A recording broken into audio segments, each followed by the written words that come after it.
Então, só voltando um pouquinho aqui, né, para a gente ter gravado aqui no vídeo, a gente está falando, então, das normas, né, que regem, então, as instalações elétricas de baixa tensão. No caso, é a NBR 5410, né, que pode ser baixado, então, nesse endereço aqui, no GED Web, com a USP, ou externamente, né, aqui, mas pelos sistemas USP, lá no USP Digital, tem também o acesso, tá? Então, a gente está falando que a norma NBR 410, instalação de baixa tensão, são circuitos alimentados, então, com tensão inferior a 1000 volts e inferior a 400 Hz, que é o nosso caso, né? 220 volts de linha ou 120 volts de fase, com frequência inferior aí a 60 Hz ou com tensão rede contínua inferior a 1500 volts, tá? Bom, então avançando aqui, pessoal. Ainda, pessoal, tem a resolução normativa número 414 de setembro de 2010. O que diz essa resolução? Ela vai tratar, então, da relação entre consumidor e concessionária.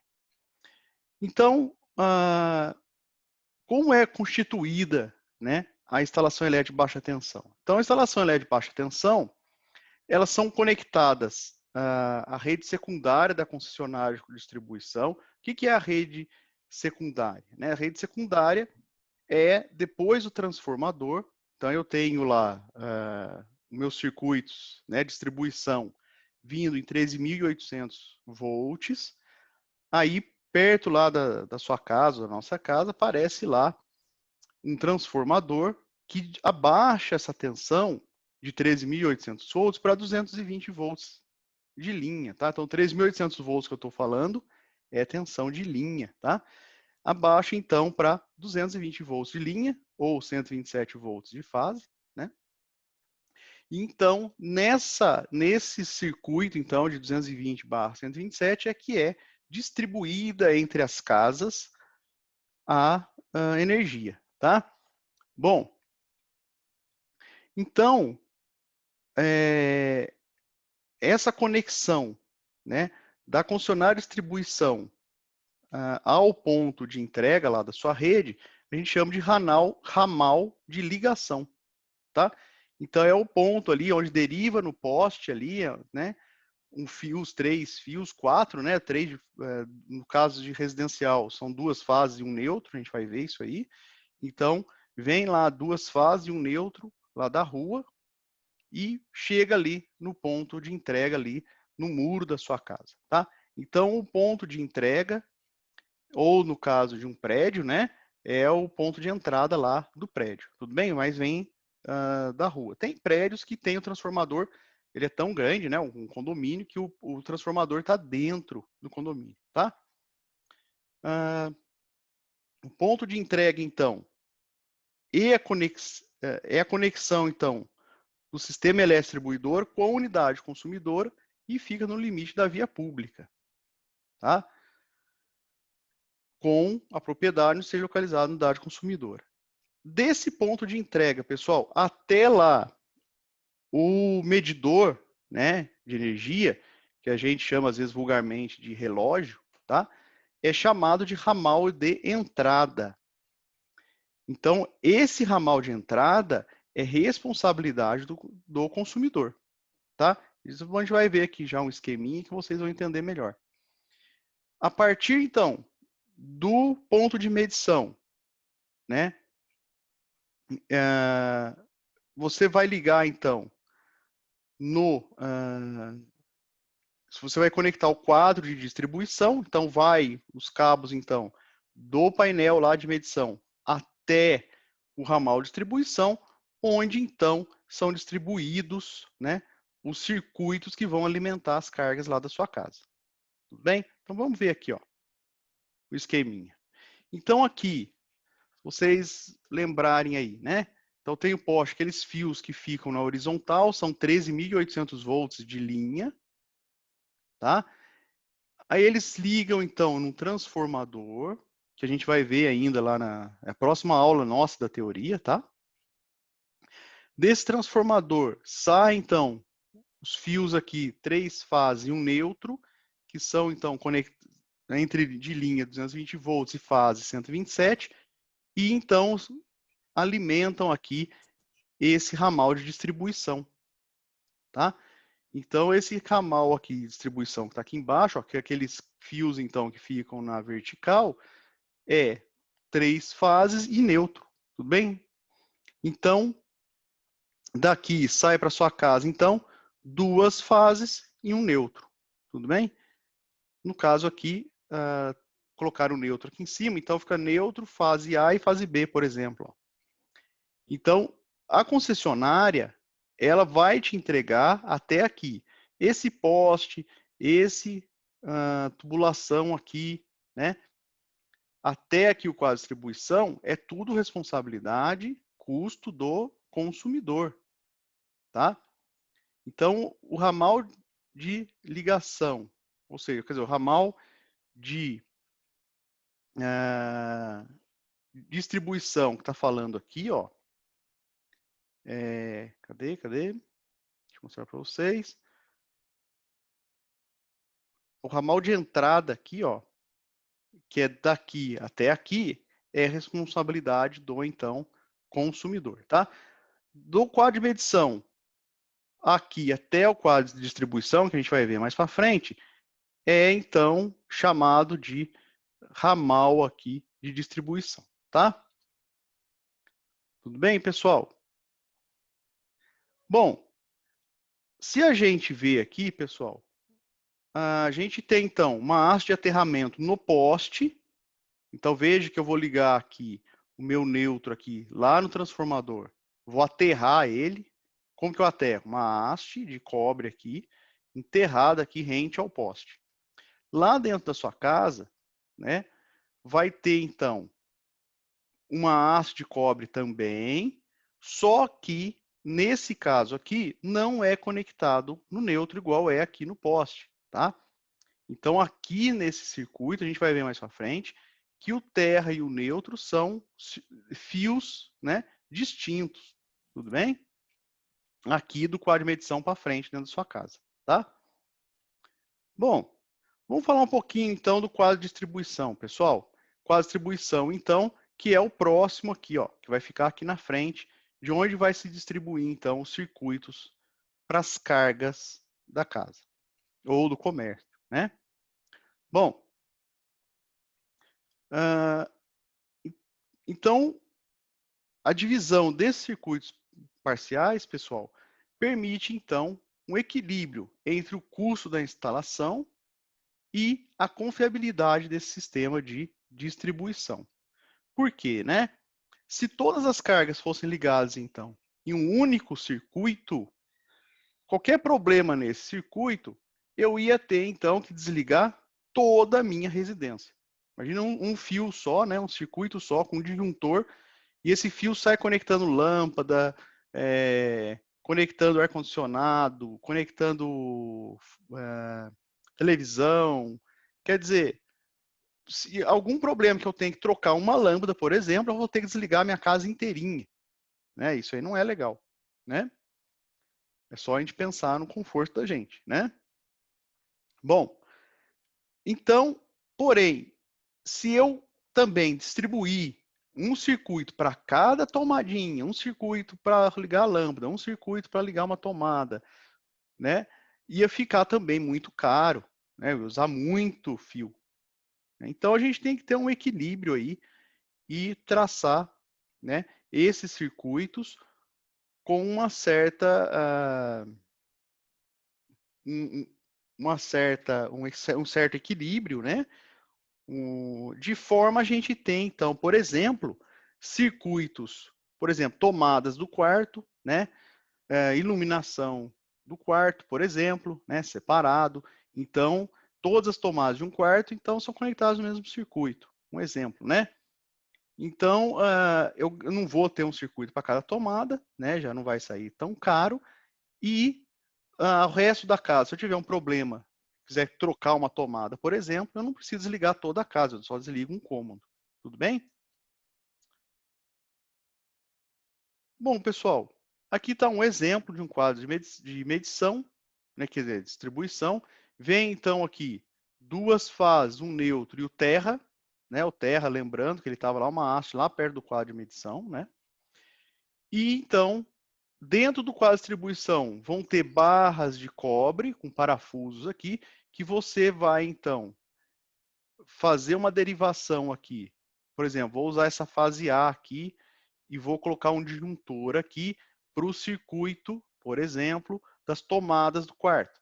Então, vai uma fase, né, passa pelo disjuntor, e o neutro, que é essa barra de cobre aqui, vai junto aqui lá para o quarto. Então, vai uma fase, um neutro e um terra, né, que está aqui nessa outra barra, para o quarto, por exemplo, para alimentar a tomada, né, as tomadas, de 127 volts. Aqui, por exemplo, tem outro eletroduto indo, por exemplo, para as tomadas da sala, né? Então, vai lá uma fase, um neutro e um terra lá para alimentar as tomadas da sala. Bom, vocês estão percebendo aqui, né, que os disjuntores interrompem somente os fios de fase. A gente vai ver daqui a pouco por que a gente não interrompe também. A gente não tem que colocar um disjuntor para o fio neutro, tá? A gente só coloca ele para as fases, tudo bem? E a gente já vai ver o porquê.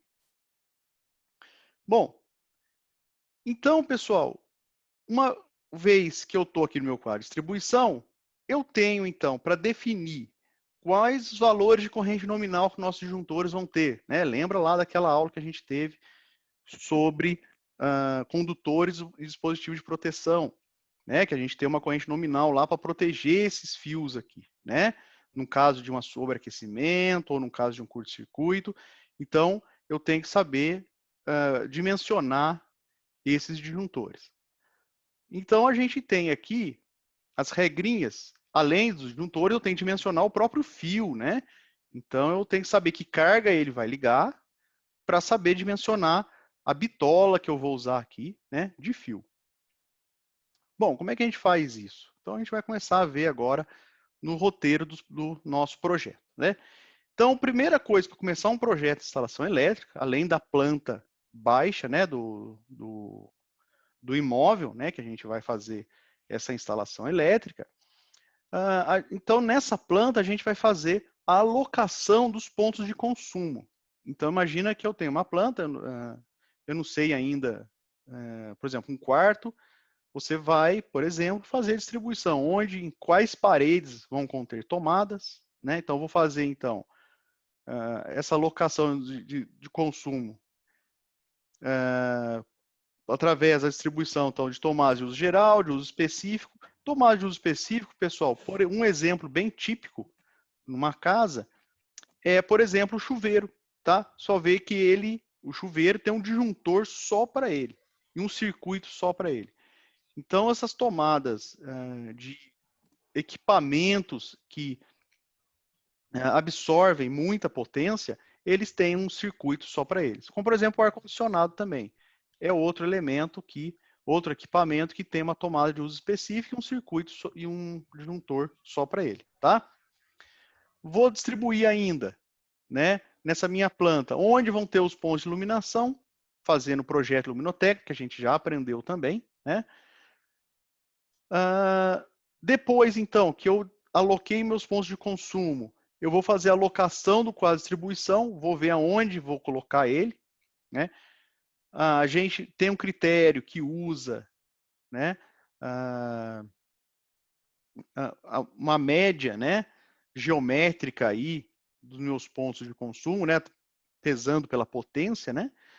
Mas a gente acaba colocando ele, né, perto de algum local que seja de fácil acesso. Como, por exemplo, né, você vem em apartamentos, por exemplo, ou ele vai estar lá na área de serviço, ou ele vai estar perto da porta de entrada, né? Porém, esses critérios visam, né, além da facilidade de acesso, também minimizar os comprimentos, né, a quantidade de condutores e eletrodutos que eu vou usar para fazer a minha instalação. Tudo bem? Então, aloquei ponto de consumo. Aloquei qual a distribuição lá na minha planta, onde vão ficar, eu vou fazer o traçado dos eletrodutos, né? Então, eletrodutos são aí os túneis, né? Por onde eu vou passar os meus condutores, né? Os meus circuitos.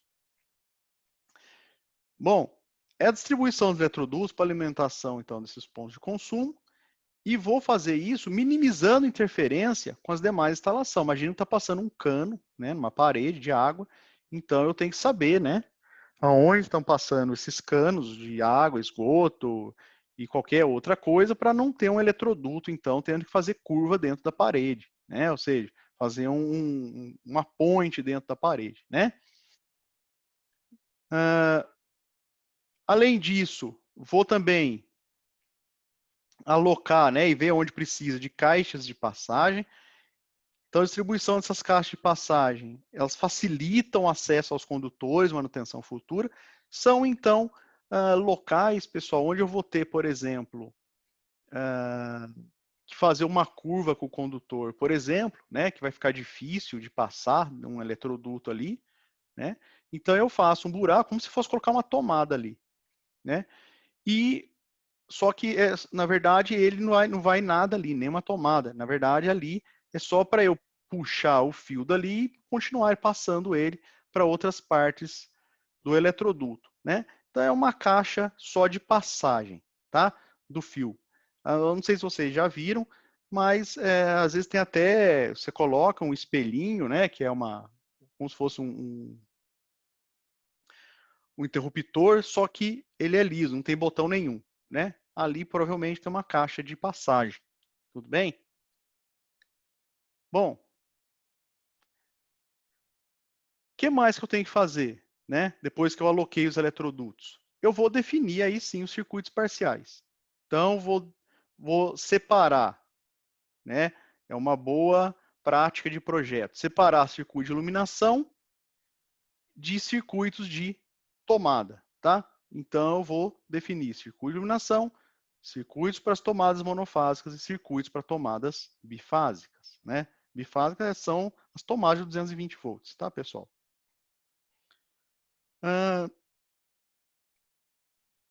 Aí eu vou, nesses circuitos, fazer a atribuição, então, dessas cargas aos circuitos parciais. Vou definir, então, quais pontos de consumo pertencem a cada circuito.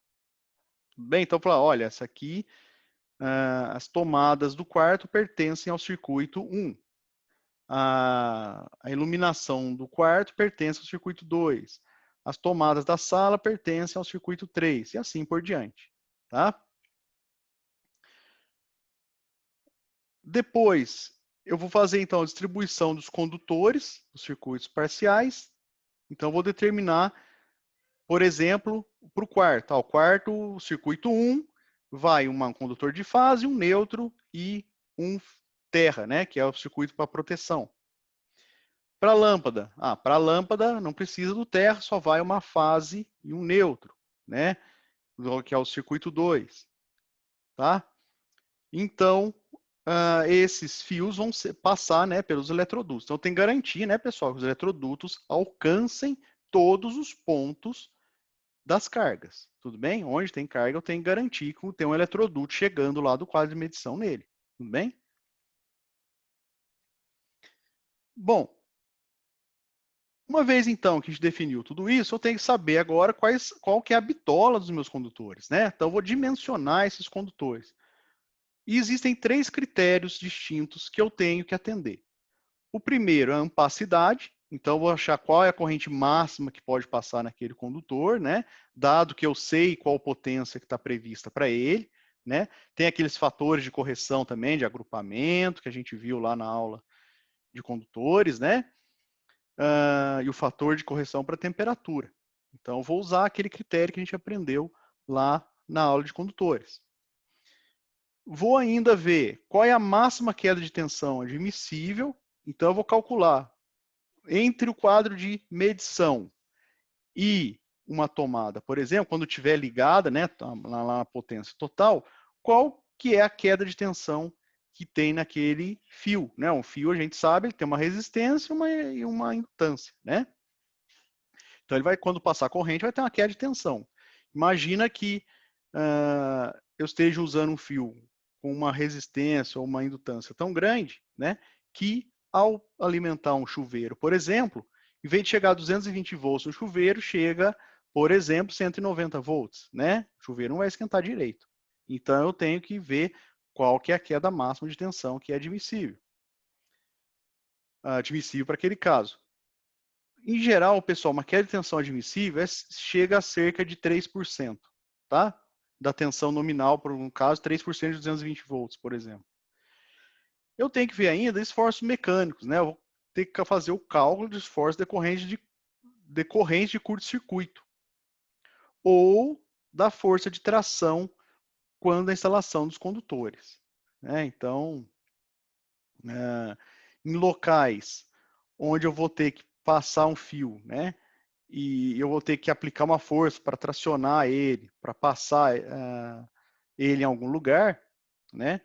Então, ele vai ocorrer em esforço mecânico. Dentro de uma residência, vocês vão ver que esse esforço mecânico você não vai levar assim tanto em consideração. Mas quando for em comércio, quando eu tiver que passar um fio, por exemplo, um cabo que vai ficar exposto, né?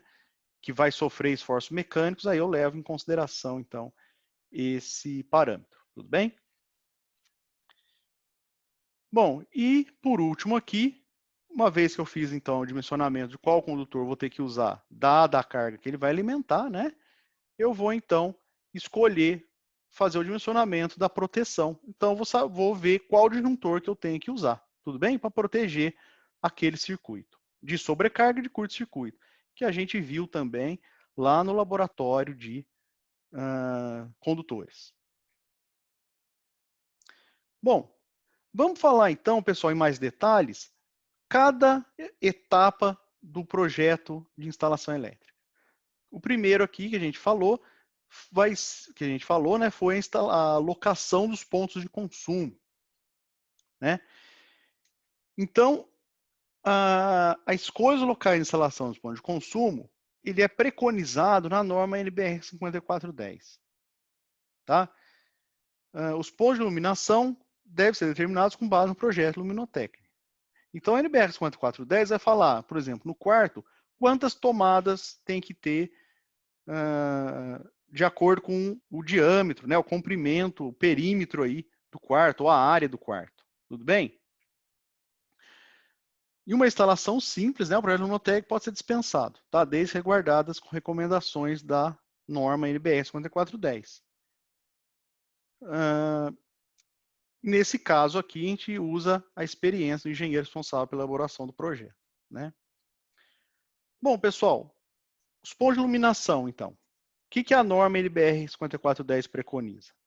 Ela fala o seguinte: incômodos ou dependências com área igual ou inferior a 6 metros quadrados, eu tenho que ter uma carga mínima de iluminação de 100 volt ampere. Então, ele está dando a potência aparente, tá? Ele não sabe se você vai colocar uma lâmpada incandescente, que no caso nem é vendido mais, ou uma lâmpada fluorescente, não sabe qual que é o fator de potência. Então, ele estabelece, ó, é 100 volt ampere de potência aparente que você tem que colocar numa área que seja inferior a 6 metros quadrados para a iluminação. Incômodos ou dependências com área superior a 6 metros quadrados, você vai ter que prever uma carga mínima de 100 volt-ampere, os primeiros 6 metros quadrados, mais 60 VA a cada aumento de 4 metros quadrados inteiros. Tá? O que a norma fala sobre as tomadas de uso geral? Em banheiro, por exemplo, tem que ser previsto pelo menos um ponto de tomada próximo ao lavatório. Tá? Em cozinha, copa, né? E copa, cozinha, área de serviço, onde vai ter, então, fornos, lavanderia que tem a máquina de lavar ou secar, né? Em locais análogos a esses, né? Pelo menos você tem que colocar um ponto de tomada a cada 3,5 metros. Ou fração de perímetro, sendo que acima da bancada da pia tem que ser previsto no mínimo 2 tomadas. No mesmo ponto ou em pontos distintos. Tá? Então, até você podem ver aí na casa de vocês se isso aqui está sendo respeitado, né? Muitas vezes não é. Em varandas, né? Se a varanda deve ser previsto pelo menos um ponto de tomada lá. Em salas e dormitórios, pelo menos um ponto de tomada a cada 5 metros ou fração de perímetro.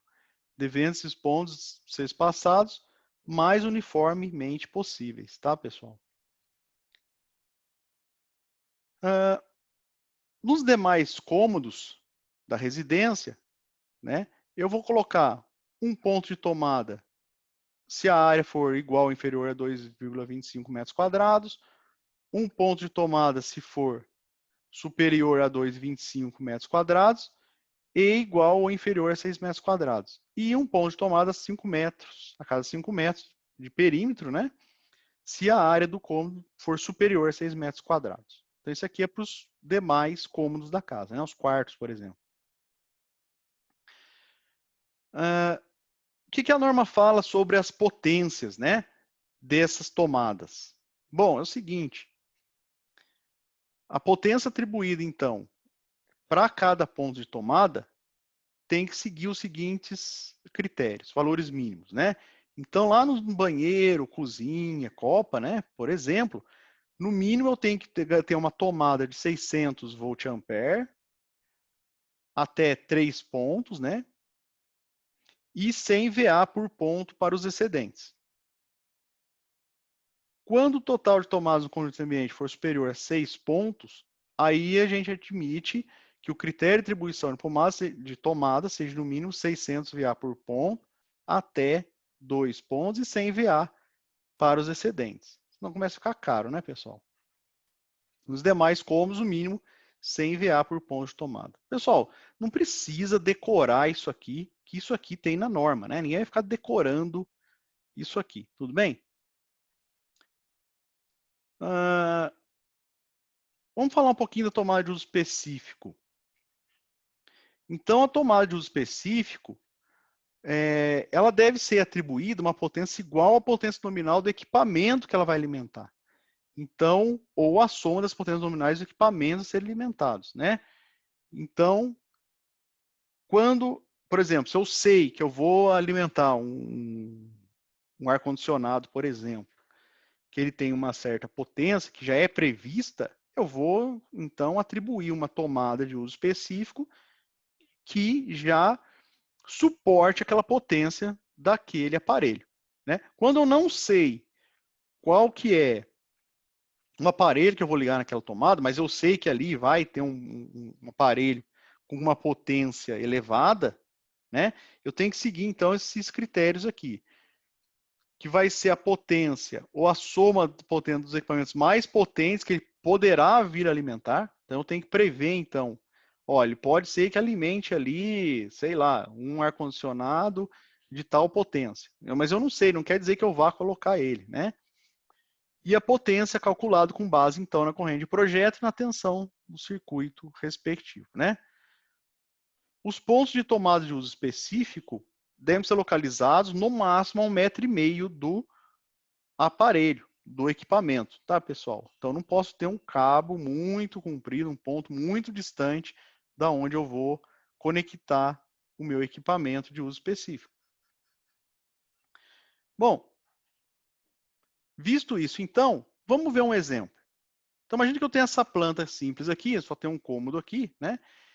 E eu vou primeiro fazer, então, a locação dos pontos de consumo.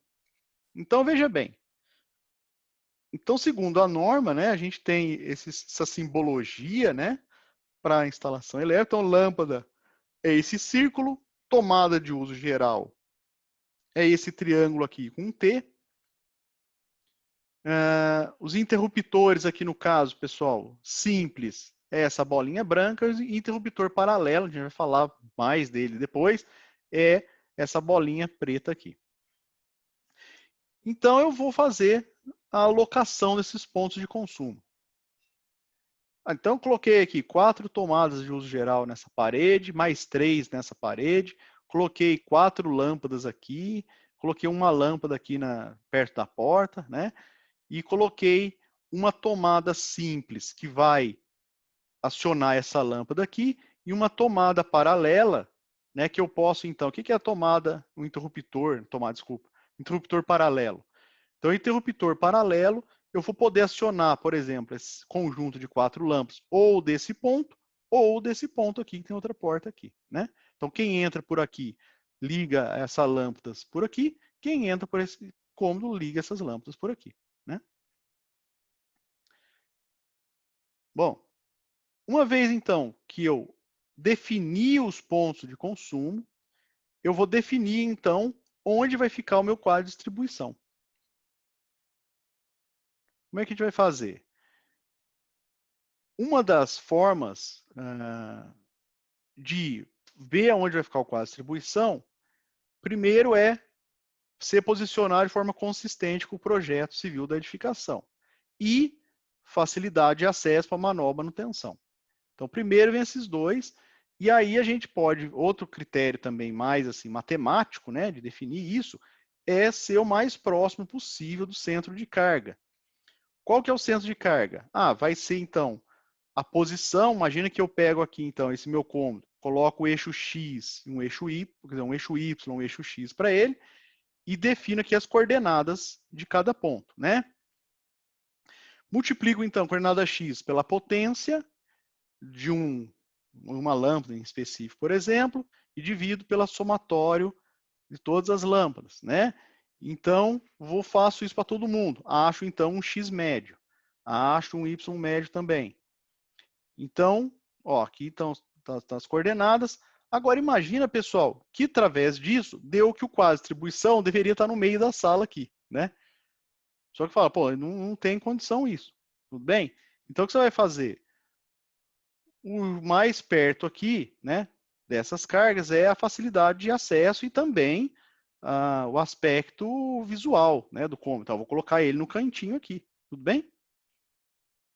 Então, esse cálculo aqui é só para balizar, tudo bem? O centro de carga para você ver se você não vai estar tão distante assim dele. Tudo bem? Bom, pessoal, uma vez então que eu aloquei o ponto de carga, os pontos de consumo, aloquei com a distribuição, agora eu vou fazer o lançamento dos eletrodutos, né? Então, o traçado de eletrodutos tem que permitir a minimização da quantidade de fio, né, de material que eu vou empregar na minha instalação elétrica. Tem que evitar, então, interferência com outras instalações. Então, tá só repetindo aqui o que a gente falou um pouquinho mais cedo, né? Evitar o excesso de eletrodutos, bem como o excesso de condutores em caixas de passagem, para minimizar o problema de execução do projeto e manutenção futura.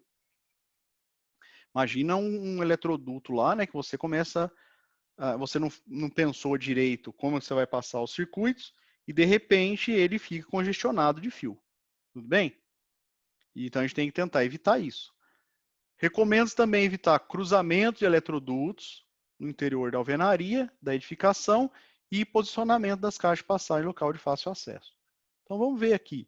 Isso aqui tá só um exemplo aqui, tá, pessoal? Obviamente que não é assim que se lança eletroduto, né? Então, por exemplo, se eu fosse um eletroduto aqui, está passando, por exemplo, aqui dentro da parede, ó, observem aí que dentro da parede tem um aqui que vai ter um caminho para eu passar os meus circuitos, então, para essas tomadas. Outro que está aqui, né, vai alimentar essas 3 tomadas aqui. Provavelmente ele deveria passar aqui pelo chão, tá? Do cômodo, saindo aqui e passando pela parede. Dessas eletroduto aqui, passa pelo chão também, poderia vir aqui já para essas dois interruptores e ir para as lâmpadas, e um pelo chão aqui, indo lá para o outro interruptor e para as outras lâmpadas. Né? Quer dizer, pelo chão, sobe para o teto, né? E no teto vai para as lâmpadas. Então tem que pensar bem nesse traçado, tudo bem? Obviamente que isso aqui não é um bom traçado, né? Olha só esse eletroduto aqui jogado de qualquer jeito aqui, né? Bom, então passei o eletroduto, ou seja, os caminhos para chegar, né? Para eu acessar com os fios vindo do quadro de distribuição até os meus pontos de consumo aqui. Agora que eu fiz, então, o lançamento dos eletrodutos, eu vou definir, então, os circuitos parciais, né? Então, qual é o critério para dividir as cargas entre esses circuitos parciais? Primeiro, eu tenho que prever os circuitos individualizados em função do tipo de aparelho que vão alimentar. Então, por exemplo, iluminação, tomada, ou no caso comercial, motores, né? Então, eu vou colocar um circuito para tomadas, né? E vou separar outro circuito para iluminação. Quer dizer que vai ser só um circuito para iluminação? Não. Eu só estou separando no mesmo circuito, não estou colocando circuito de tomada com iluminação, né? Ou seja, posso ter, por exemplo, 4 circuitos de iluminação, 5 circuitos de tomadas. Mas um circuito de iluminação nunca vai ser usado para alimentar uma tomada. Tudo bem? Vou dividir, então, a carga de iluminação em vários circuitos que atendem, então, aos vários ambientes da edificação. Vou prever circuitos, então, compatíveis com os terminais e com a carga do aparelho e das tomadas que vão ser atendidas, né? Vou agrupar cargas nos circuitos de modo a respeitar a máxima capacidade de condução de corrente, ou seja, aqui entra, então, na hora que eu for calcular, então, o meu condutor, né? Eu vou... o conjunto de cargas que ele vai alimentar tem que respeitar, então, a máxima corrente desse condutor e aqui é a tensão admissível que a gente falou um pouco mais cedo. Tudo bem? E eu tenho que prever ainda, pessoal, quando eu for fazer o cálculo do circuito, né? Uma segurança aí de acréscimo de carga de 20%. Né? Então, pode ser que no futuro essa carga, né, uma determinada tomada aumente, né?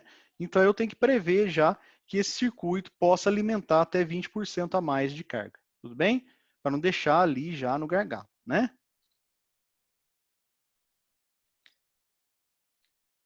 Vou fazer agrupamento no mesmo circuito de carga, iluminação e tomadas. Então, onde isso é permitido, né? Eu usar o mesmo circuito para iluminação e tomada. Por exemplo, em quarto de hotel, né?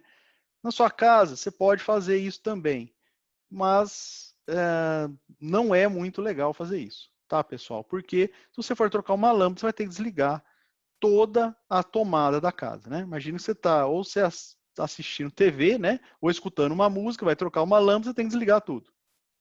Não é legal isso, né? Apesar de poder aqui nesses casos, tá?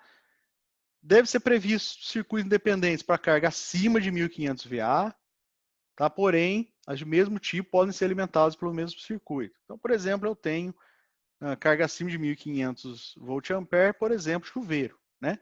Mas, em geral, eu coloco um circuito para cada chuveiro. Imagina que eu tenho 2 banheiros, por exemplo, numa casa, ou 3, eu coloco um circuito para cada um, tá? Fica mais fácil a manutenção. Se, por exemplo, no caso, se for um chuveiro elétrico, né, pessoal? Se tiver, por exemplo, um problema num dos chuveiros de dos banheiros, eu não preciso deixar os outros sem chuveiro para tomar banho, né? Então, pessoal, aqui estão os agrupamentos. Então, esses circuitos, então, essas tomadas, vamos definir o circuito, por exemplo, 3, né, as tomadas aqui de cima. Essas 4 lâmpadas, vou alimentar através do circuito 1. Essas 3 tomadas dessas paredes aqui, vou alimentar através do circuito 2. Essa lâmpada vai ser alimentada através do circuito 4. Tudo bem? O que essas letras aqui querem dizer? Quer dizer o seguinte, essa lâmpada aqui, ela, quando a gente for colocar ela, né, vai colocar um A aqui nela e um A aqui nesse interruptor. Quer dizer que esse interruptor, ele aciona essa lâmpada. Esse B aqui, eu iria colocar também o B dentro dessas bolinhas aqui da lâmpada, indicando que esses interruptores acionam essas lâmpadas. Né? Imagine que você fez o projeto, vai entregar lá o projeto para o instalador, né? E você não avisou ele qual interruptor que é que liga cada lâmpada. Ele vai colocar de acordo com a cabeça dele. Tudo bem? Então, você tem que avisar qual interruptor que aciona qual lâmpada. Então, isso faz através dessas letras aqui. Tá certo, pessoal? Pessoal, alguma dúvida até aqui?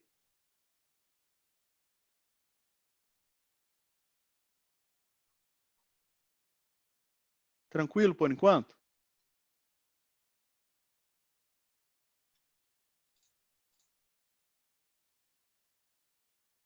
Pedro perguntando por que os circuitos 1 e 4 se diferenciam. Vamos ver aqui. Nesse caso aqui, Pedro, é só para exemplificação, tá? Obviamente que nesse ambiente aqui eu ia colocar um circuito só para essas 5 lâmpadas, tudo bem? É só para exemplificar aqui, tá?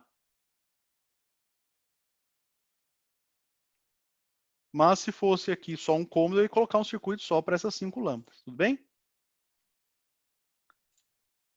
Bom, então, agrupei então as cargas aos circuitos, né? Agora eu vou ver o seguinte. Vou calcular então o dimensionamento dos condutores que vão então compor esses circuitos. Então, por exemplo, qual bitola de fio eu uso, né, para minhas fases e neutro que vão para essas tomadas aqui? Qual é a bitola do fio que vão para essas lâmpadas? Qual é a bitola dos fios que vão para essas 3 tomadas, né? Então é isso que a gente vai fazer agora. Então, por exemplo, eu falei que essas tomadas aqui, por exemplo, são de 100 volt-ampere cada uma. Então, eu vou ter 400 potência, né? De 400 volt-ampere, por exemplo, para essas 4 tomadas aqui. E elas são monofásicas, ou seja, são de 127 volts, né? A fase neutra. Então, como é que eu faço? Vou pegar, então, essa potência total, o S aqui, né? 400 volt-ampere, dividir por 127. Vou achar a corrente, então, que vai passar, né? Nesse trecho aqui todo, né? Que eu vou pegar, então, o trecho do fio que vai passar mais corrente, né?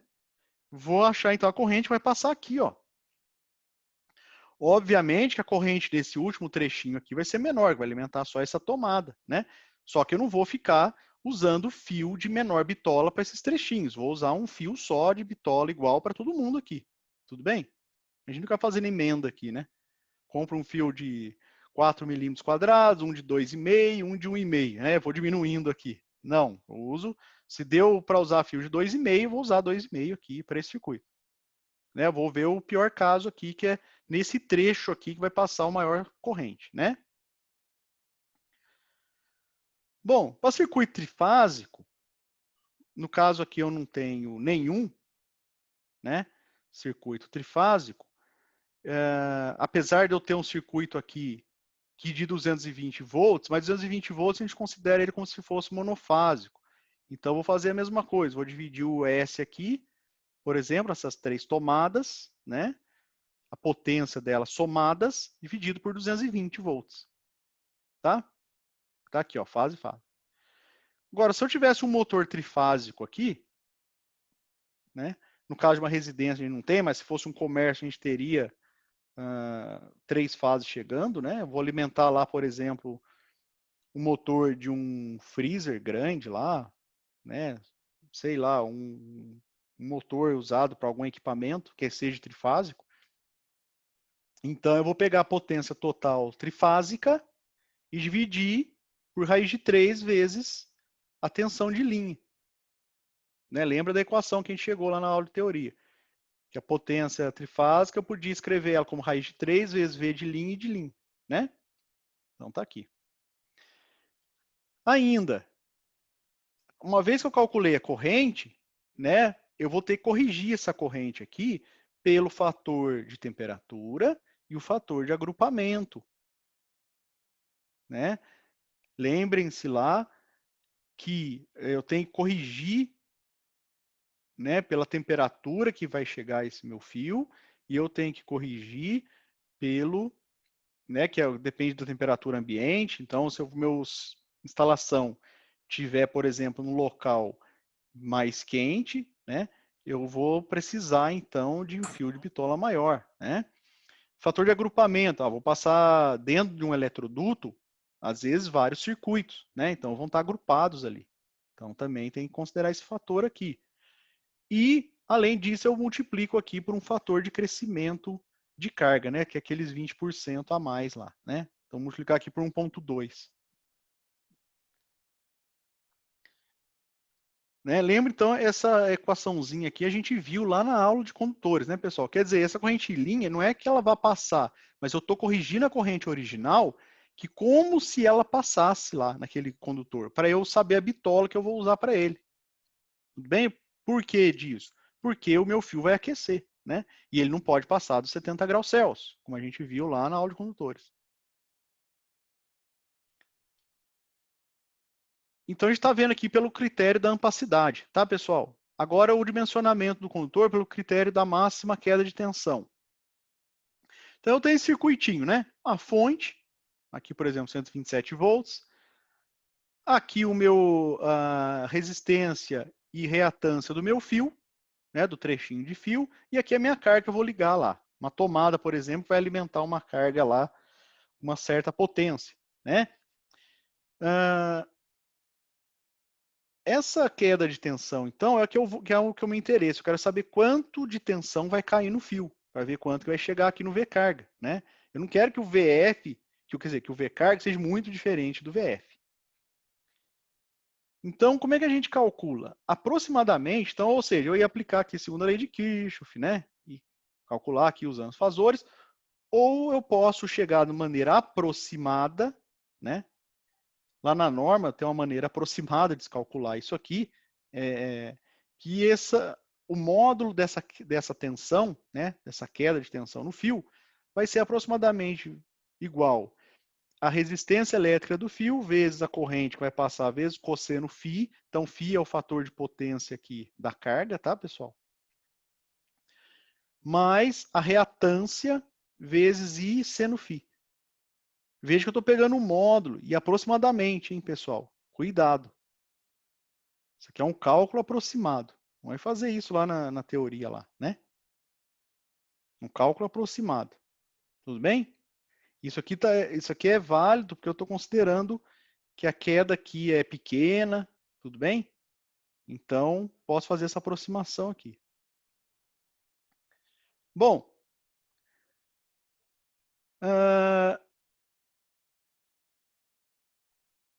aí, mas a norma preconiza, pessoal, uma seção mínima dos condutores de fase e de neutro, que é a seguinte.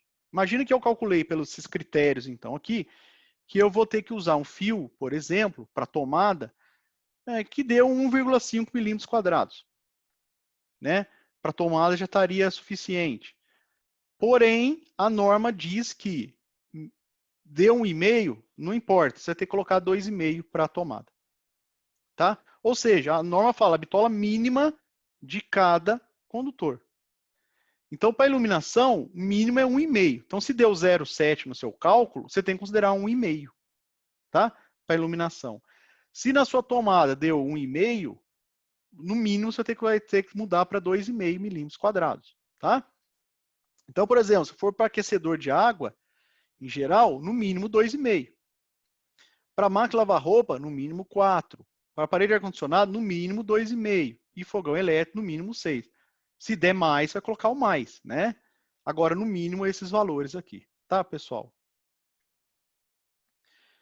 O condutor neutro deve ter seção igual à do fase. Então, se eu calculei para um condutor de fase, deu 2,5 milímetros quadrados, o neutro eu vou colocar igualmente para ele, tá? Esse valor.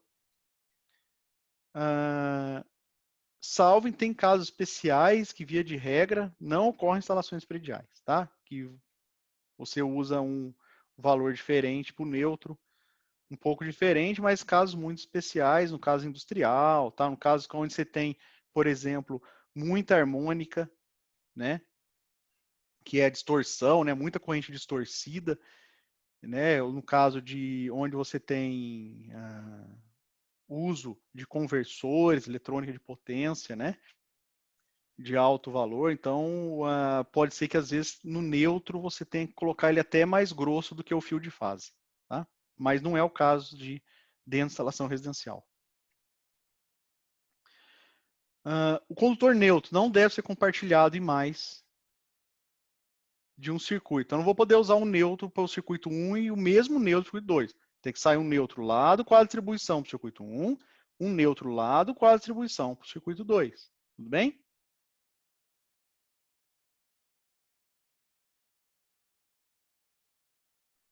Bom, dimensionei os circuitos condutores. Agora eu vou fazer o dimensionamento do sistema de proteção dos disjuntores. Tá? Então, meus disjuntores têm que interromper, num período adequado, o nível de corrente que possa causar dano aos condutores, ou seja, fazer ele passar dos 70 graus Celsius, né? No caso dos condutores lá com isolamento de PVC, né, pessoal? Além disso, eu vou ter que usar um disjuntor para cada circuito parcial e um disjuntor lá para o circuito de entrada, grandão lá, que vai ficar lá no circuito de entrada, que vai dar retaguarda para os disjuntores de cada circuito que estão aqui na frente. Tudo bem? Quando que ele vai atuar? Disjuntor sobrecarga, né? E curto-circuito.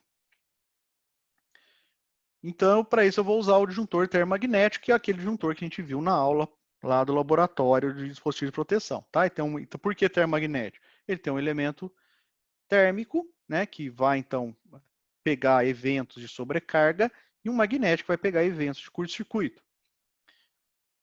Posso usar ainda, mas não é mais muito comum em residencial, fusíveis. Tá? Vamos falar um pouquinho das características desse dispositivo de proteção, pessoal. Então, a corrente nominal IN, que é o que eu vou adotar para ele, né? A gente já vai ver como é que a gente calcula, né, esse N aqui, como é que a gente adota ele. A corrente que assegura efetivamente a operação do dispositivo, e 2, né, durante sobrecarga ou curto-circuito. Então, ou seja, a corrente que, se ela estiver passando, realmente ele vai atuar, né? O tempo de atuação do dispositivo, quando ocorre sobrecarga e curto-circuito. Né? Essas são as características desse dispositivo de proteção. Quais são as condições preconizadas pela norma para condição de coordenação, né? Pela norma NBR 5410? Então, ele tem 3 condições. Então, a condição A1 é que IB, quem é IB? IB é a corrente, eu acho que eu pulei um slide aqui, pulei mesmo. Peraí, antes de eu ir para cá, pessoal, para os critérios, vamos falar das outras correntes aqui. Então, além das características, né, ainda a escolha dispositiva é baseada nos critérios estabelecidos pela norma, 5410. Quais são os valores que eu tenho que definir, então, no meu projeto? Primeira corrente de projeto, que eu calculei lá para os condutores, que é a máxima corrente que a carga pode solicitar, que é IB. Que é essa corrente que você calculou aqui, ó, esse I' aqui. Tudo bem? O IB.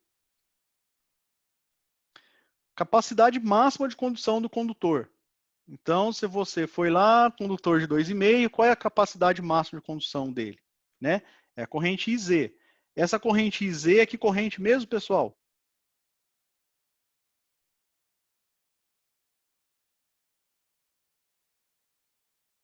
Corrente que é essa? Corrente máxima de condução do condutor? É a corrente que faz ele chegar em que temperatura?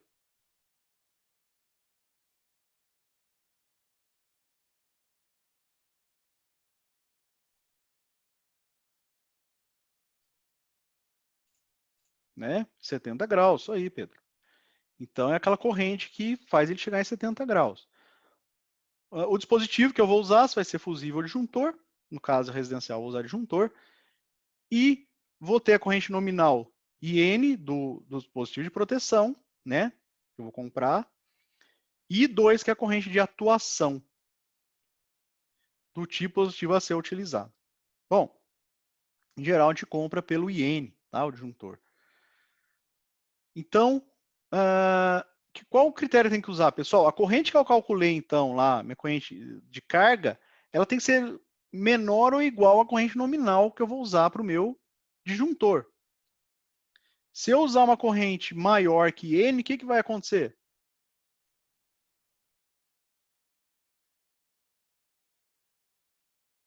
se eu comprar um disjuntor cuja corrente nominal dele seja menor que a minha corrente de carga?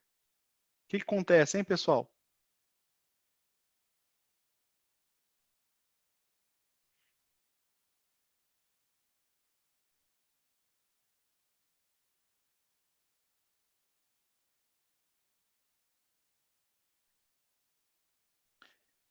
Hein? Se eu for lá e comprar, o que acontece?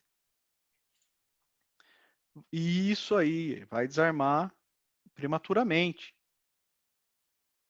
Então, Pedro,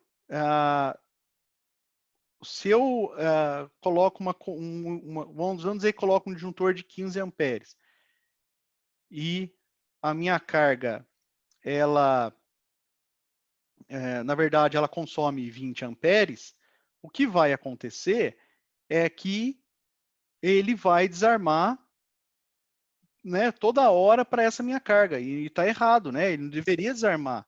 Eu deveria saber que a minha carga puxa 20 amperes.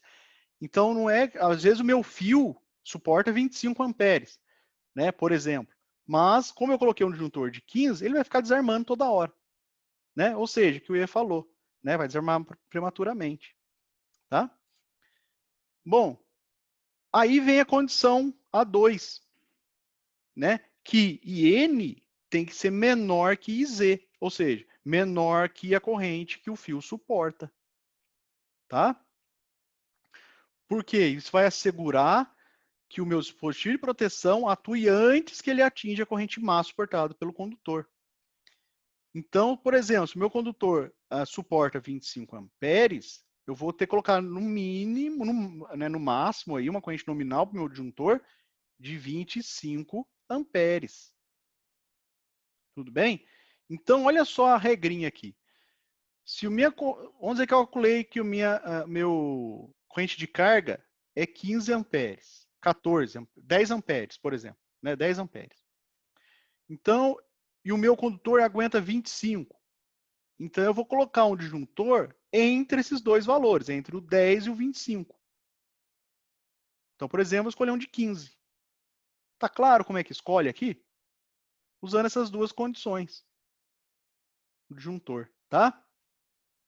Essa condição B, ela não é muito usada para o disjuntor, a gente vai ver. Ela é usada para o fusível, que é a corrente que garante que ele vai fundir lá o meu fusível. Então, ele tem que ser, esse corrente 2, se for comprar um fusível, ela tem que ser menor que ou igual a 1,45 vezes a corrente máxima do condutor, tá? Que é uma margem de segurança que garante que ele vai atuar por uma corrente suficiente menor que a massa suportada pelo condutor. Bom, pessoal, então tá aqui um resuminho. Ó. Então, para o disjuntor, é suficiente verificar a condição A1 e A2. Para fusível, eu tenho que verificar as três condições. E aí, então, para o fusível, eu tenho que garantir, por exemplo, se N para IN menor que igual a 10 amperes, o I2 tem que ser igual a 1,9 vezes o IN. Para uma corrente de entre 10 e 25 amperes, o I2 tem que ser de 1,75 IN, e para uma corrente nominal maior que 25 amperes, o I2 tem que ser igual a 1,6 vezes a corrente nominal. Então, esse I2 aqui é uma corrente que ela ultrapassa, né, o valor nominal, e ela garante que o meu dispositivo vai atuar. Tudo bem? Bom,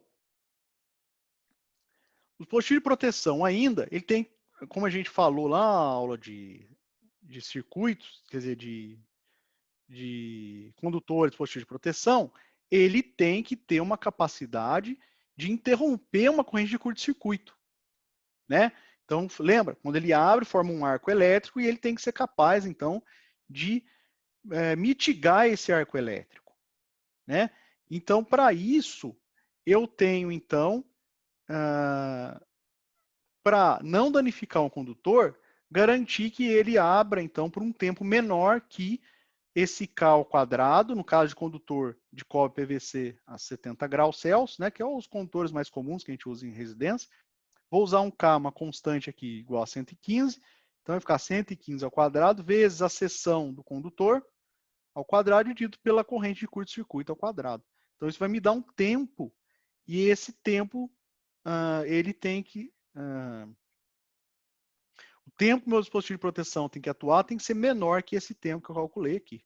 Senão, o meu dispositivo vai ser danificado e eu tenho que trocar ele, tá? Bom, pessoal, por que então, vamos ver aqui o porquê, que eu não posso instalar um fusível ou um disjuntor no neutro, né? Vejamos bem um exemplo aqui. Imagina que eu tenho um circuito, então, que está que está alimentando essas lâmpadas, duas lâmpadas em paralelo, tudo bem? Tem uma outra fase, né, aqui, né, um outro circuito, por exemplo, que está alimentando esse ferro de passar roupa. E eu tenho aqui um neutro, né, lá que eu estou usando aqui. É errado, eu tinha que usar um neutro para cada carga, né, mas, por exemplo, a gente está usando o mesmo neutro aqui e coloquei um fusível lá para ele. Fiz essa instalação aqui em casa, por exemplo, né? O que vai acontecer? Então, nesse caso que estiver funcionando, tudo bonitinho, então eu vou ter 0,9 amperes para cada lâmpada, então, né, passando aqui, vou ter 13,6 amperes, né, estou calculando aqui a corrente, ó, para o ferro, então aqui vai passar aproximadamente 0,9 mais 0,9 mais 13,6 pelo neutro 15,4 amperes. E beleza, está funcionando aqui o meu circuito, né? Pessoal, apesar de ter usado 110 volts aqui, mas aqui no Brasil é 127 volts entre fase e neutro, tudo bem? Bom, olha o que acontece. Vamos dizer que então, 15.4, esse fusível aqui queimou, abriu o neutro, ficou sem neutro. O que vai acontecer? O que vocês acham que vai acontecer aqui? Se eu abrir e tirar esse neutro desse fio aqui? Só de olhar assim, hein, pessoal?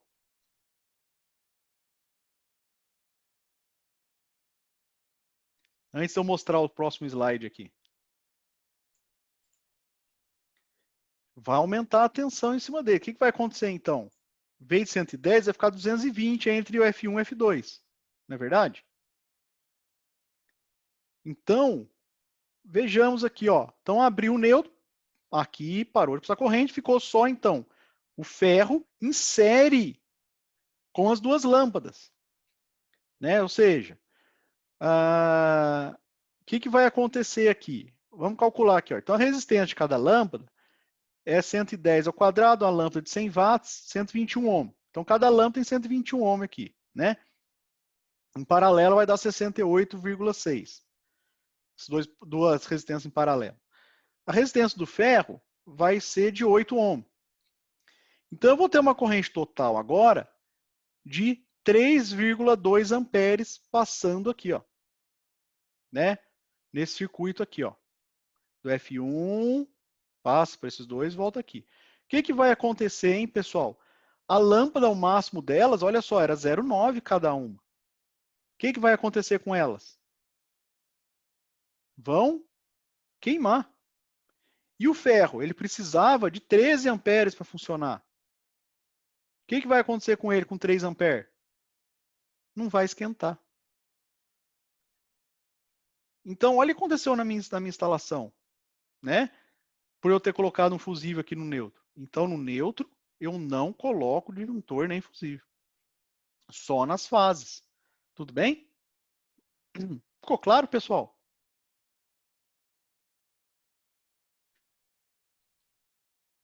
Então, você está pegando cargas que são de 110, no caso aqui, volts cada uma, e está aplicando 220 nelas em série. Aí acontecem essas coisas aqui. Tudo bem?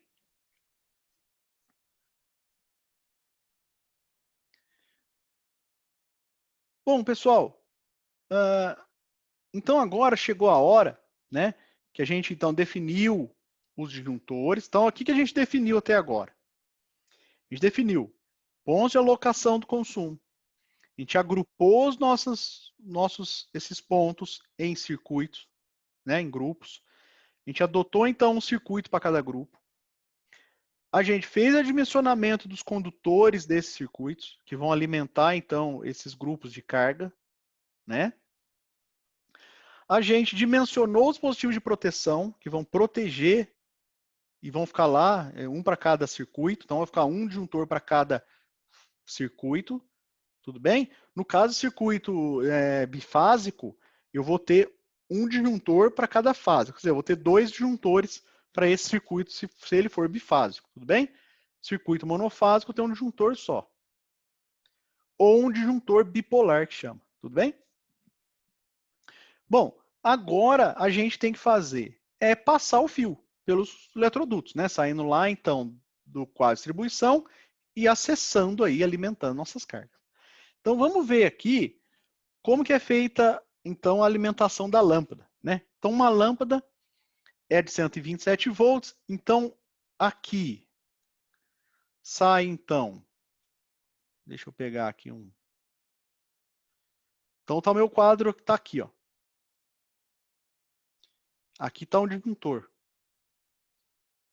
desse circuito 1 aí. Então, aqui tá vindo lá o fio, né? Vou colocar em outra cor aqui. Então, tá vindo aqui a fase 1 aqui, o F1, né, por exemplo. Fase A, né, vamos colocar assim. E ele tá saindo aqui, ligando aqui. Aqui também tá vindo um neutro, lá de cima. Aí o neutro vem direto, né? Vem para cá. Então, saiu. Então, aqui tá dentro do eletroduto, tá, pessoal? Então, vou até colocar em outra cor aqui. O nosso eletroduto que está indo lá acessando as lâmpadas, né? Então tá aqui, ó. Tudo bem? Tá aqui o eletroduto. Então tá aqui, né? Então tá aqui o meu quadro. Tá aqui. Tá saindo então uma fase, um neutro para ligar a lâmpada. Esse é o circuito 1 nosso, por exemplo, o circuito da lâmpada, né? Então, circuit 1 aqui, por exemplo. Então essa fase aqui vai vir até o interruptor, então tá aqui, ó. Então a fase ela para aqui no interruptor. O neutro, ele sempre vai direto até a lâmpada. Tudo bem? E da lâmpada sai um fio que volta até o interruptor, que a gente chama de retorno. Então esse fio aqui, ó, em vermelho aqui, ó, é o retorno. Tudo bem, pessoal? Deixa eu colocar ele na cor que a norma preconiza. Então, o fio de retorno, na verdade, se vocês forem observar, ele é amarelo. Eu vou comprar um fiozinho amarelo para ligar ele. Tudo bem? Ou cinza, tá? Então, esse é o fio de retorno. Em geral, as fases são fios vermelhos ou pretos. E os neutros são azuis, tá? Então, se fosse numa casa, por exemplo, você ia ver isso aqui, ó. Tudo bem? Bom, então, uma fase vem para o interruptor, que está aqui. Então, está aqui o interruptor.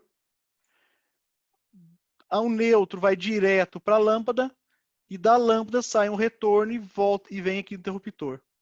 Então, interruptor A, por exemplo, lâmpada A. Né? Então, quer dizer, o que acontece quando eu fecho aqui, ó, meu interruptor? Esse retorno se transforma em fase e liga a lâmpada, né? E aí passa a corrente aqui.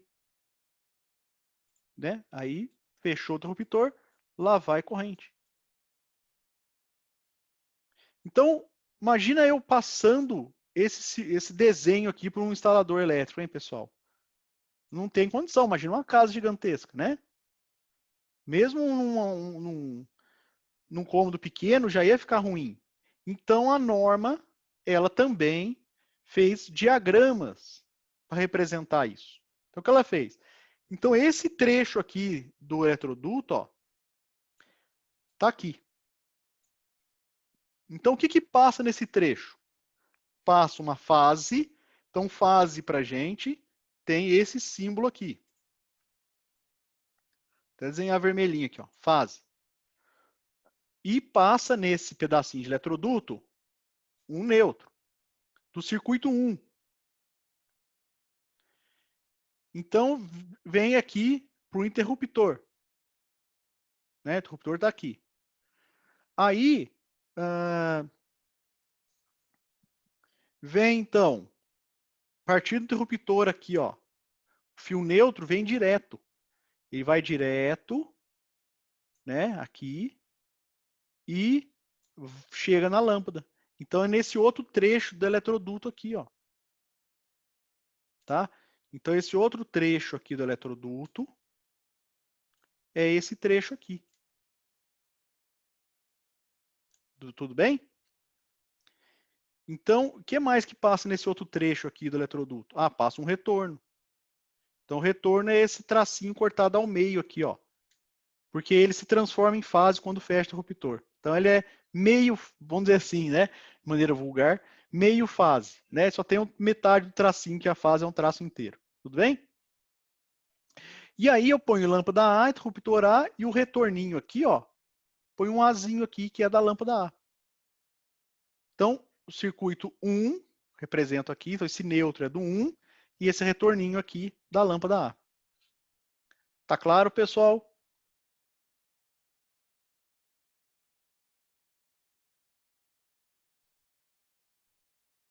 Tá claro? Dúvidas?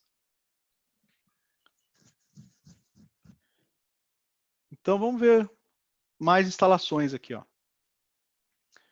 Ou uma outra forma, ligando o mesmo circuito, só que de outra forma, né? Depende de cada um que fez o eletroduto, né?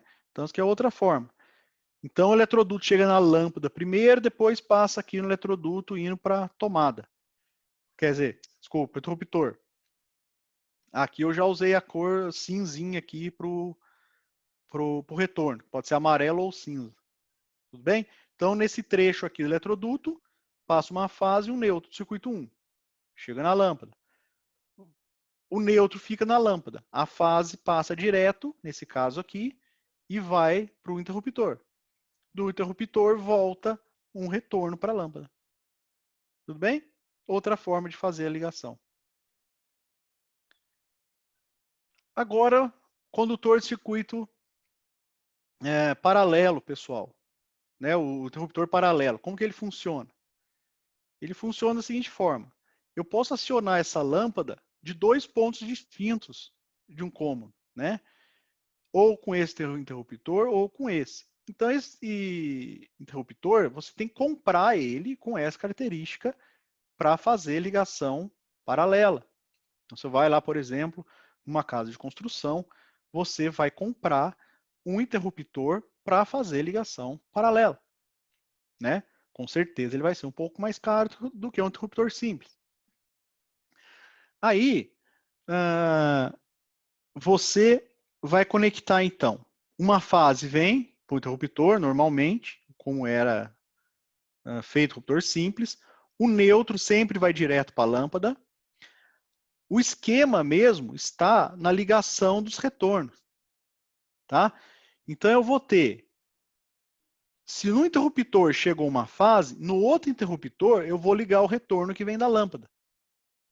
E entre interruptores, eu vou ligar, então, dois fios que eu vou chamar também de retorno. Tudo bem? Então, o que acontece aqui? Para eu ligar essa lâmpada, o interruptor aqui está para cima e esse também tem que ficar para cima. Aí liga a lâmpada. Se um deles for para baixo, mudar o status, a lâmpada desliga. E, então, se esse está para baixo, se eu colocar esse para baixo, a lâmpada liga novamente. Tudo bem? Então, eu consigo ligar e desligar a lâmpada de dois pontos distintos. Como é que fica, então, no diagrama aqui, elétrico? Fica assim. Então, ó, esse trechinho do eletroduto está aqui. Então, vem uma fase e um neutro, circuito 1, para cá. Chega nesse interruptor aqui. Nesse interruptor fica a fase. Então, quem que vai nesse trecho aqui, ó, do eletroduto? Vai, então, um neutro e os dois retornos, que é os dois fios que ligam entre interruptores. Então, tá aqui, põe dois tracinhos com um Azinho em cima, que é da lâmpada A, né? E um aqui em cima do neutro. Chega no outro interruptor. Esse outro interruptor vem então, né, chegou aqui nesse interruptor, está aqui embaixo. Ó.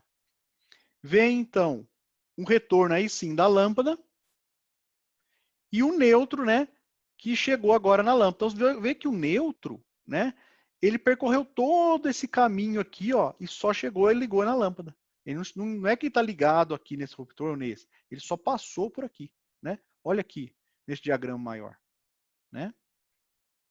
Tá claro, pessoal?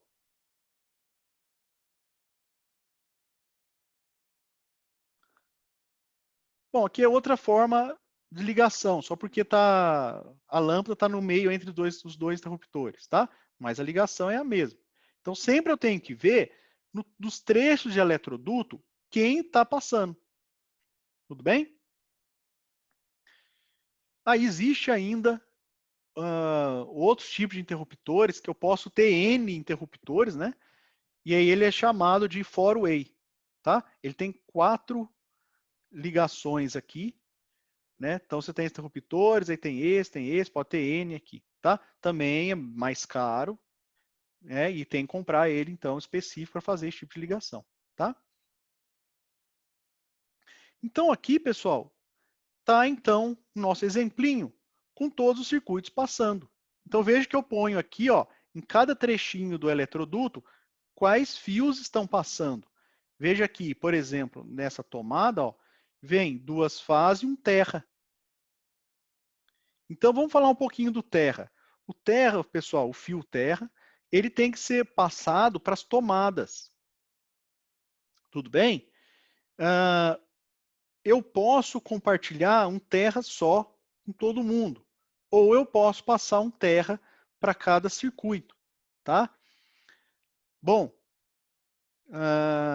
então, mas eu tenho que indicar aqui, ó, que nesse circuito de distribuição vem 2 fases e um terra, então, no circuito 2. Põe chapéuzinho aqui e fala, ó, esse aqui é 2 conjuntinho.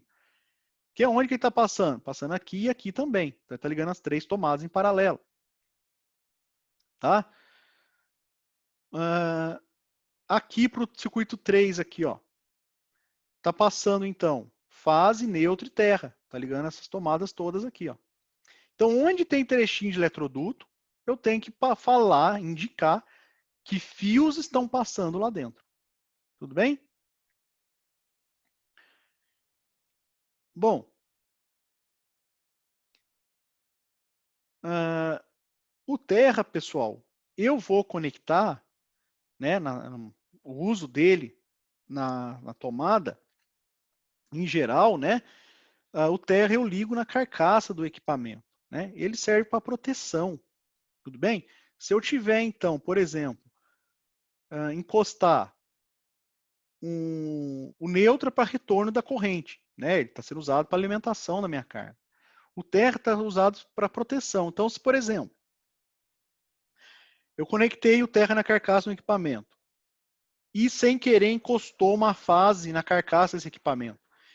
Então, eu tenho um dispositivo de proteção, né? Ainda nas residências, né? Que chama o dispositivo de diferencial, né? De interrupção, que ele detecta correntes que escapam para a terra. Se essa corrente for maior do que um valor, ele desarma todo o circuito da casa. Tudo bem? Então, em geral, o terra se espera que não tenha nenhuma corrente passando. Se passar, é porque tem alguma fase encostada na carcaça desse equipamento. Imagina se uma fase está encostada na carcaça desse equipamento e você não sabe disso. E você, então, chega lá e encosta nessa carcaça, tá? Como está aterrado lá o transformador na rua, você vai ser o terra e a corrente vai passar por você. Tudo bem? Viram a importância do terra? Entenderam? Então, ele é usado para proteção, para calcular um dispositivo de proteção que chama juntor diferencial ou interruptor diferencial, que fica lá no quadro de distribuição. Ele entra na frente, em série até com Quer dizer, ele é o primeiro onde passa todos os circuitos, passa por ele primeiro, e ele, então, pega a diferença entre as correntes, da fase e do neutro. Pela primeira lei de Kirchhoff, né? Ele calcula a primeira lei de Kirchhoff. Então, ele vê a somatória das correntes das fases do neutro tem que dar zero. Se não der, é porque está escapando para a Terra. E aí ele desarma o circuito. Tudo bem, pessoal?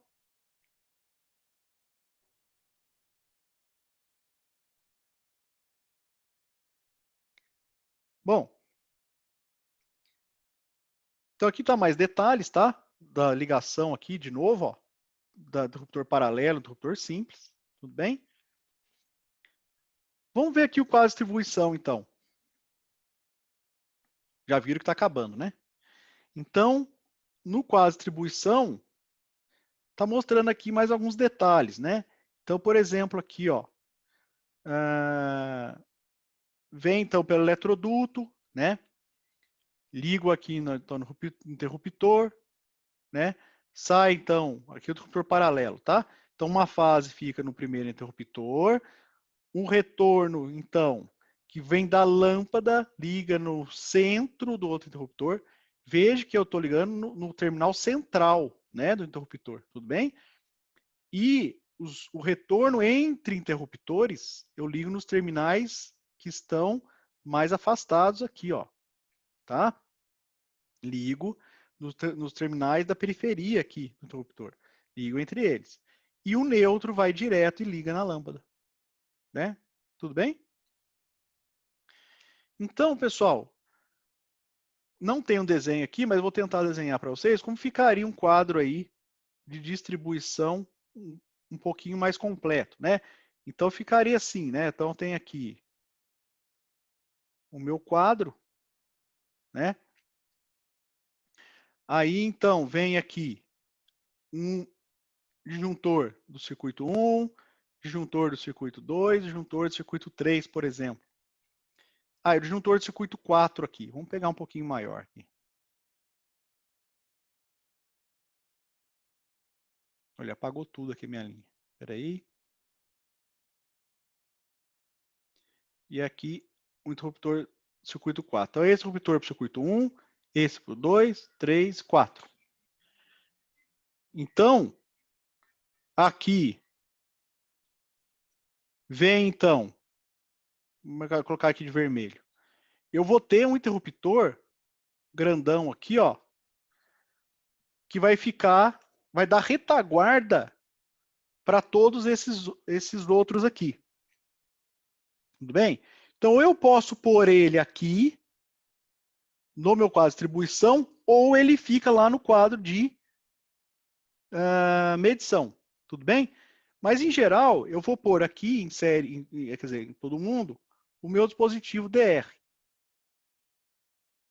Tudo bem? T de dado R, é o diferencial. Então, como é que fica? Vem, então, uma fase aqui, né? Então, daqui vai sair, então, e vai ligar no meu barramento aqui, né? Então, eu vou ter um barramento para cada fase. Então, vai sair um para cá, um para cá. Vou distribuir aqui para cada um, tá? E para cá. Então, tá chegando aqui as duas fases, né? Tá chegando aqui também o meu neutro.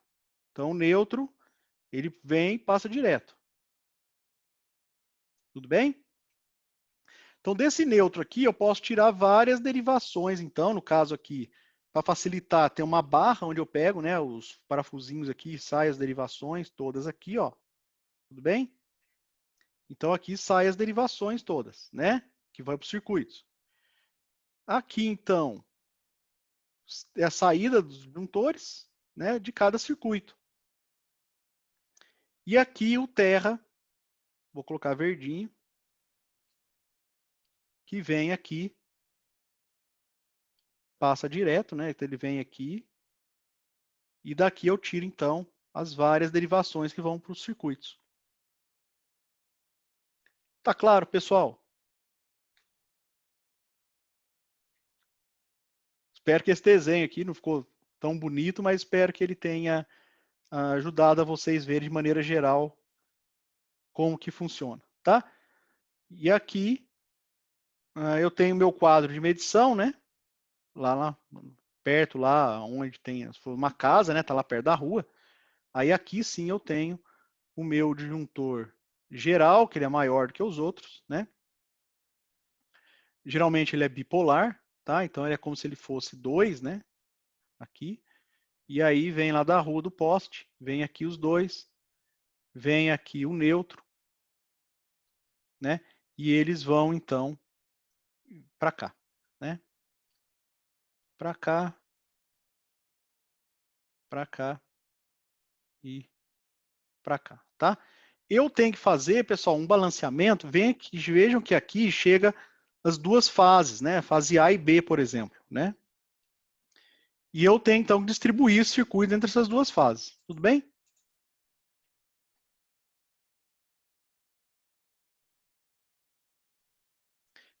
Só um minutinho, Felipe, a gente já vai falar disso aí, tá?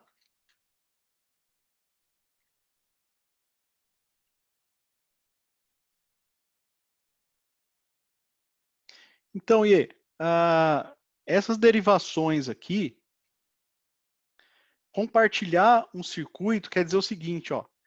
Nessa barra, é onde ele agrega todo mundo, tá? Então, imagine que eu tenho essa barra, então, aqui, né? Então, o que a norma fala para não compartilhar é isso aqui, ó. Por exemplo, aqui saiu um neutro para o circuito 1, por exemplo, né? Eu chegar aqui e ficar fazendo derivação aqui dentro, ó, da casa já, tudo bem?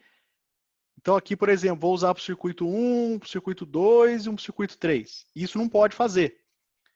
Mas, saindo do quadro, aí você pode.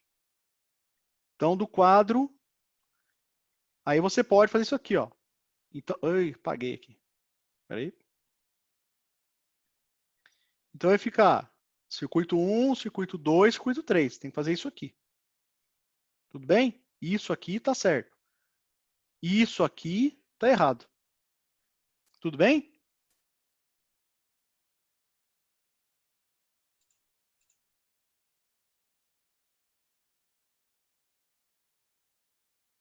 Ah, legal. Mais alguma dúvida, pessoal?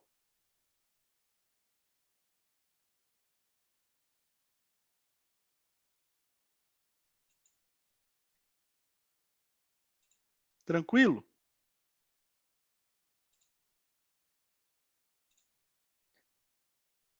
Bom, então vamos falar agora lá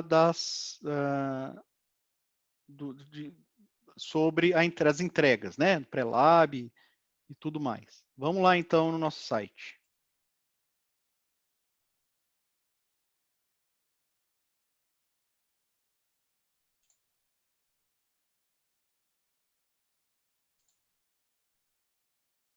Deixa eu compartilhar com vocês aqui o disciplinas.